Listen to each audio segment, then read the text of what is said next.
మీ బట్టలకి సాఫ్టింగ్ ప్రొటెక్షన్ ఇచ్చే సరైన ప్రొడక్ట్ ఎలిమ్ ఫ్యాబ్రిక్ కండిషనర్.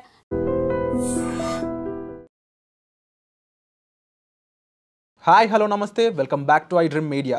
ఇక అనుకోని ఒక దుర్ఘటన అయితే జరగడం జరిగింది. ఇక్కడ ముఖ్యంగా అబ్జర్వ్ చేసినట్లయితే ఎయిర్ ఇండియా బోయింగ్ AI 171 అనే ఫ్లైట్ ఏదైతే ఉందో అహ్మదాబాద్ నుంచి లండన్ వెళ్తుండగా ఇమీడియట్లీ అంటే ఫ్లైట్ స్టార్ట్ అయిన టేక్ ఆఫ్ అయిన 2 నిమిషాలకి ప్రమాదం జరిగినట్టుగా చెప్తా ఉన్నారు. అయితే ఈ ప్రమాదం గురించి ముఖ్యంగా ఫ్లైట్ టేక్ ఆఫ్ అండ్ ఫ్లైట్లో జరిగే ప్రమాదాల గురించి ఒక క్లియర్ ఇన్ఫర్మేషన్ అనేది మనం తీసుకుందాం. ఈ విషయాలపై మనకి ఒక క్లియర్ ఇన్ఫర్మేషన్ ఇవ్వడానికి మనతో పాటు ఉన్నారు పైలట్ బాబీ అజ్మీరా గారు. మ్యామ్తో మాట్లాడదాం. నమస్కారం మ్యామ్. నమస్తే సార్. నమస్తే. అంటే మ్యామ్, యూజువల్లీ ఒక ఎయిర్ ఇండియా ఫ్లైట్ ఏ ఫ్లైట్ అయినా కూడా చాలా చెక్స్ అనేవి చేస్తూ ఉంటారు. అది టేక్ ఆఫ్ అయ్యే ముందు చాలా జాగ్రత్తలు తీసుకుంటూ ఉంటారు అని చెప్తూ ఉంటారు కదా. బట్ అప్పటికి కూడా ప్రమాదం జరగడానికి గల కారణాలు ఏంటి? ముఖ్యంగా ఈ సంఘటనలో ప్రమాదానికి మెయిన్ రీజన్ ఏదై ఉంటుందంటారు? సార్, ఇవాళ ఏమైనా ఆ క్రాష్ మాత్రం it's a black day in the Indian aviation history actually. అంటే మనకి 1 గోలో 200 అండ్ ఇప్పుడు 229 సో ఫార్ 229 ప్యాసింజర్స్ చచ్చిపోయినారు. 229 ప్యాసింజర్స్ ప్లస్ క్రూ, అంటే ఓన్లీ 1 ప్యాసింజర్ ఈజ్ అలైవ్. దీంట్లో ఇప్పుడు ఈ ఎయిర్ క్రాఫ్ట్ మెయింటెనెన్స్ అనేది నిజంగానే ఎయిర్ ఇండియాలో చాలా బాగుంది. అదే కాకుండా engineering staff talent pool they are excellent అనమాట. అండ్ ప్రతి ఎయిర్ క్రాఫ్ట్ కి before take off every engineer staff will check every instrument and they will give a go signal. అంటే దే విల్ సైన్ 1 సర్టిఫికేట్ అనమాట. Every parts every instrument is working, you can take off అని చెప్పేసి. So ఆ రకంగా we have no doubt about it. Coming to the ఈ plane లో accident, ఇప్పుడు pilots licence current ఉన్నాయి, మెడికల్ లైసెన్స్ కరెంట్ ఉన్నాయి, training procedures as per standard operating procedures ICAO standard ప్రకారం కంపెనీ స్టాండర్డ్ ఆపరేటింగ్ ప్రొసీజర్ ప్రకారం it is up to the mark అనమాట. కానీ ఇది ఎందుకు అయింది, దీని రీజన్ ఏముంది, అది ఇంకా ఎవరు చెప్పలేరు సార్. ఎందుకంటే ఓన్లీ టేక్ ఆఫ్ కాగానే 1 minute లోనే pilot has declared mayday mayday mayday అంటే ఇట్ ఈస్ అన్ ఎమర్జెన్సీ. ఇది ఇనిషియల్ క్లైమ్ స్టేజ్ లోనే instead of climbing aircraft started going down, descend అవుతుంది మీరు చూస్తే. సో దీనికి రీజన్ మనకి only after the black box, అంటే FDR ఇప్పుడు ఫ్లైట్ డేటా రికార్డర్ అనే ఒక ఇన్స్ట్రుమెంట్ ఉంటుంది సార్. దాంట్లో ఏంటంటే that is valid for 25 hours అనమాట. దాంట్లో ఇప్పుడు టేక్ ఆఫ్ అయినప్పటి నుంచి right from the push back నుంచి ల్యాండింగ్ వరకు.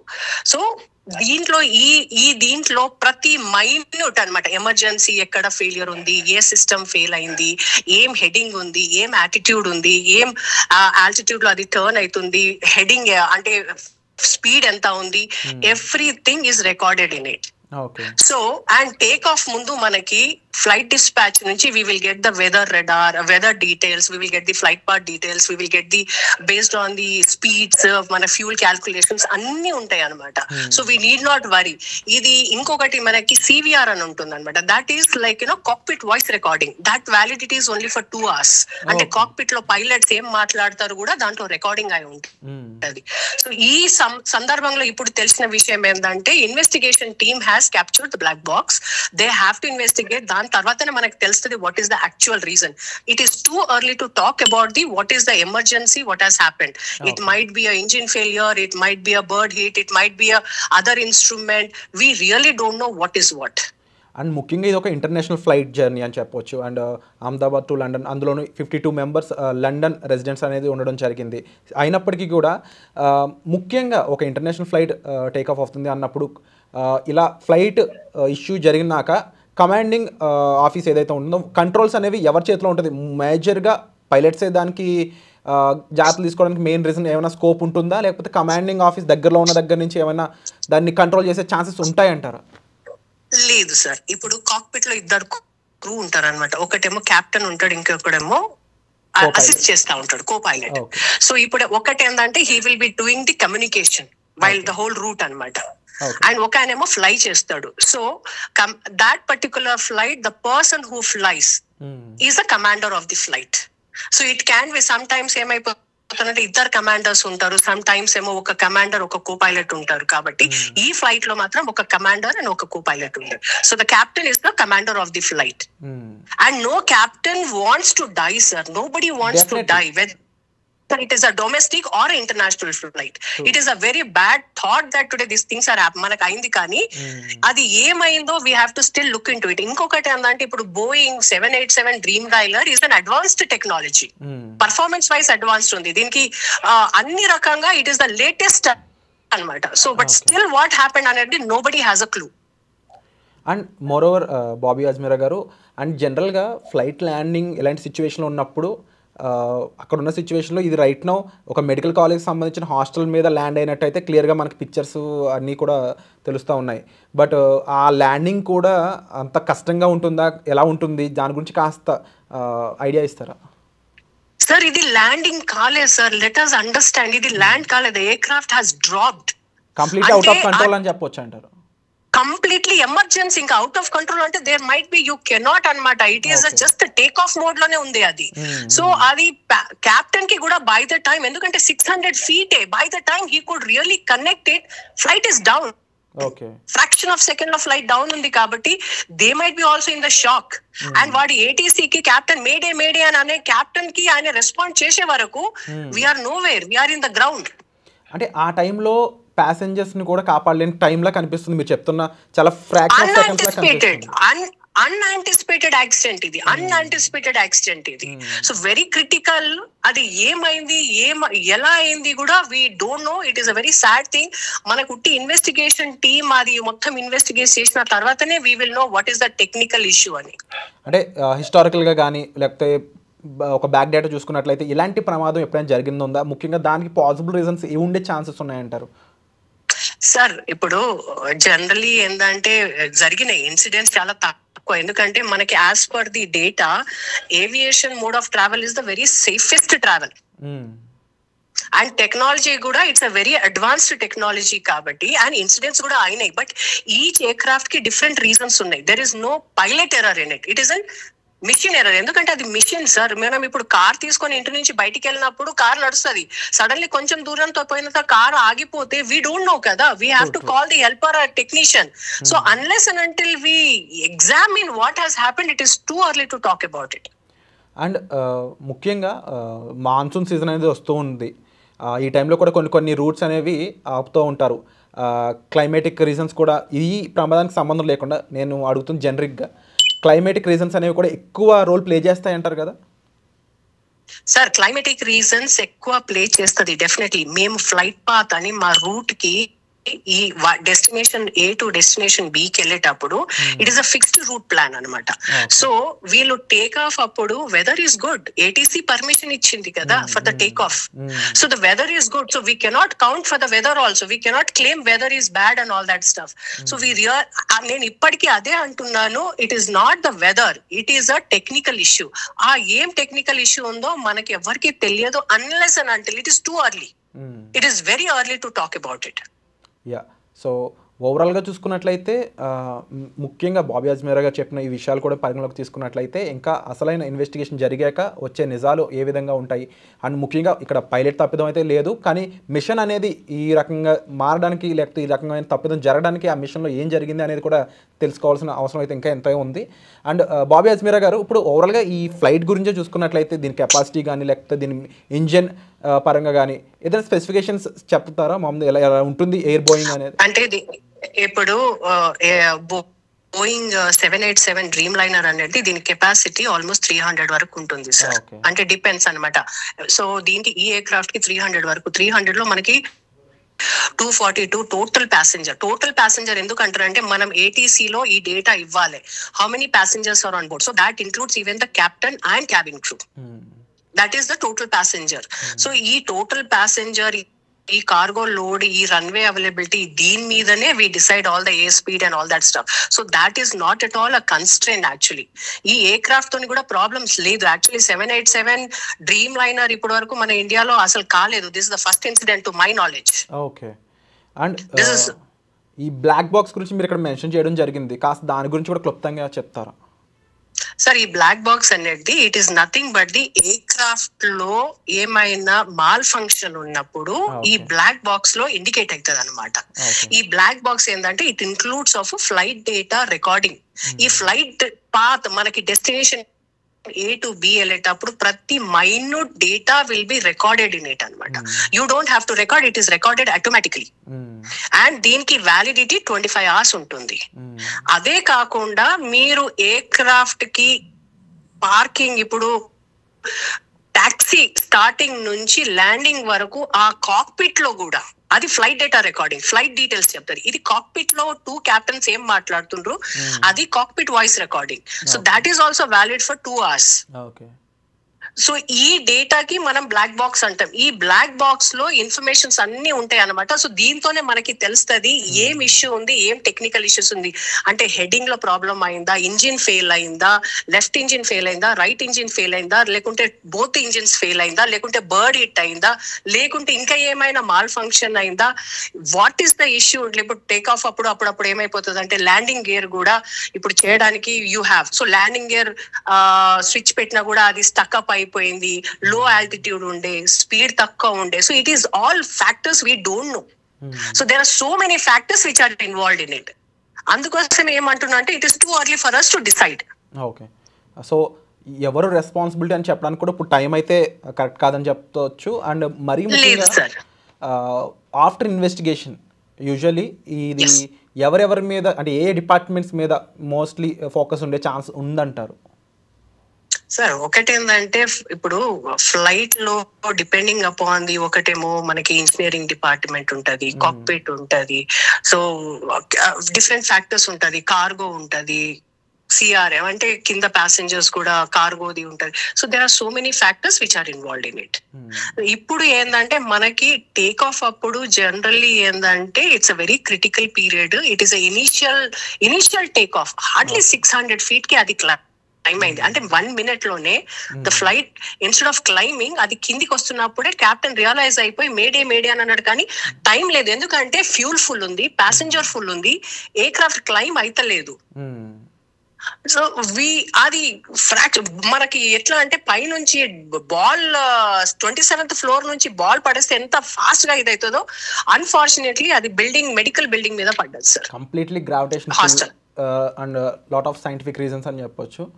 And usually flight take off అయ్యాక, అంటే యాజ్ ఎ పైలట్గా మీరు ఎన్నో ట్రావెల్ చేస్తుంటూ ఉంటారు, ఫ్లైట్ టేక్ ఆఫ్ అయ్యాక అండ్ ఈ జనరల్ ఏమేమి ఉంటుంది, మేము చూసినంత వరకు విన్నంత వరకు ఫ్లైట్ అటెండెంట్స్కి, ఫ్లైట్ సిబ్బందికి మీరు ఇచ్చే కొన్ని కమాండ్స్ కానీ అండ్ జనరల్గా ప్రొసీజర్ ఏ విధంగా ఉంటుంది అంటారు? ఏం లేదు sir, as soon as you take off like there are certain speeds అనమాట. V1 స్పీడ్ ఉంటుంది, అది క్రాస్ అయితే you cannot do the reject take off అనమాట. So then you have a rotating speed, దాని తర్వాత you have a climbing speed, positive climb అంటే then you put the landing gear, then flaps మెల్లమెల్లగా. So there are separate levels till you go into the cruising level. This all comes into the climbing level అనమాట. Once the cruising level is there, you are stabilised.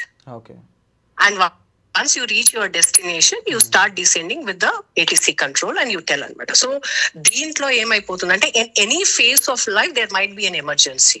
Okay, but aa emergency ki meeku time untundi to think, act upon on it. Kani idi take off time ki ayipoyindi kabatti firstly there is very marginal time to think on, act upon it. True Flight is full, so ఈ incidents చాలా rare అవుతుంది and very unfortunate. True. అంటే మీరు ఇప్పుడు ఈ information ఇవ్వడం వల్ల చాలా మందికి అవేర్నెస్ వస్తుంది. ఎందుకు అంటే రకరకాల కామెంట్స్ వస్తూ ఉన్నాయి, అదేంటి ఫ్లైట్ ముఖ్యంగా పారాచూట్స్ ఉంటాయని చెప్పేసి కింద డ్రాప్ అవ్వచ్చు కదా అని రకరకాల అంటే ఏమని చెప్పొచ్చు అంటే ఇల్లిటరేటెడ్ కామెంట్స్ అయితే మనం చదువుతూనే ఉన్నాము ఓవరాల్ సోషల్ మీడియా. బట్ మీరు చెప్పిన అంశం బట్టి క్లియర్గా వాళ్ళకి ఒకసారి ఇంకొక స్టేట్మెంట్ ఇస్తారా ఈ సిచ్యువేషన్ గురించి? అంటే ఏమైపోతుంది అంటే sir there are 2 kinds of incidents and accidents. ఒకటేమో యాంటిసిపేటెడ్ ఎమర్జెన్సీ అంటే you have time to act and reduce that malfunction risk and you can solve it. Unanticipated ante you don't have time to act upon it.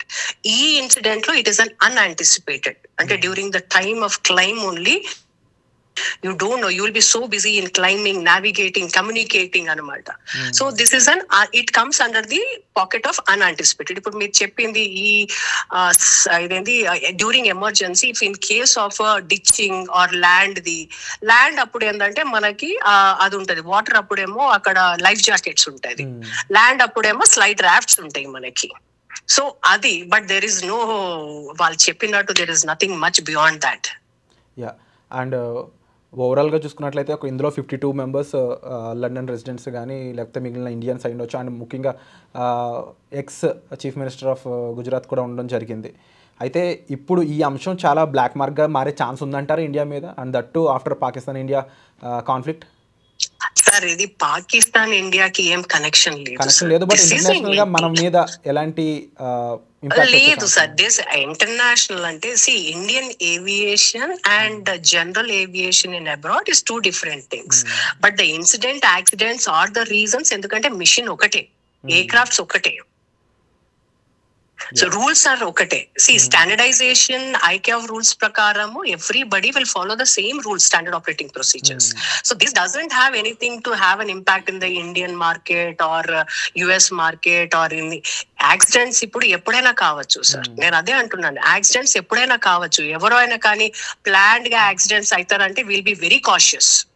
So ఇంకా ఎలాంటి so ఎలాంటి risk analysis moments కానీ ఇవి ఇంకా include చేయాల్సి ఉంటుందంటారు ఇప్పటి నుంచి? సార్ రిస్క్ అనాలిసిస్ ఏంటంటే ఈ pilots are trained upon the emergencies అనమాట. ఇట్ క్యాన్ బి డిచ్చింగ్ అయినా, ల్యాండింగ్ అయినా, ఇన్స్ట్రుమెంట్ లోపల ఏమైనా ఇన్స్ట్రుమెంట్ వర్క్ పని చేస్తలేరు. So there are so many procedures where these people are upgraded, upskilled. Then only they are kind of put into the cockpit. అంటే usually ఎన్ని hours of flight training తర్వాత ఇలాంటి major flights నడిపే chance వస్తుంది అంటారు ma'am? అట్లా ఏం లేదు sir. As per Indian aviation ఇప్పుడు మనకు CPL చేయడానికి 200 hours కావాలి సార్. కమర్షియల్ పైలట్స్ లైసెన్స్ రావడానికి director general of civil aviation exams ఉంటాయి. ఆ ఎగ్జామ్స్ కి మీరు పాస్ అయితే మీకు 200 hours మినిమం ఎలిజిబిలిటీ క్రైటీరియా ఉంటుంది సార్. దాని తర్వాత మీరు ఎయిర్ బస్ అయినా, బోయింగ్ అయినా, ATR ఎయిర్ క్రాఫ్ట్స్ అయినా, ఇంకా ఏమైనా ఎయిర్ క్రాఫ్ట్స్ కి మీరు టైప్ రైటింగ్ చేయాలి. Those type rating is for 45 days. దాని తర్వాత you apply for any airline. So once you are recruited in the airline, మళ్ళీ airline will train you on that specific training anamata. Okay. వాళ్ళ emergency procedure, aircraft parts ఏముంది, what you have to do, how you have to do the crew resource management, integration with the ground, with the ATC, ఇవన్నీ ఉంటాయి. So all this training అయిపోయిన తర్వాత మళ్ళీ airline వాళ్ళు కూడా మీకు exam conduct చేస్తారు. ఆ ఎగ్జామ్ లో పాస్ అయిన తర్వాత then again you have a flight check.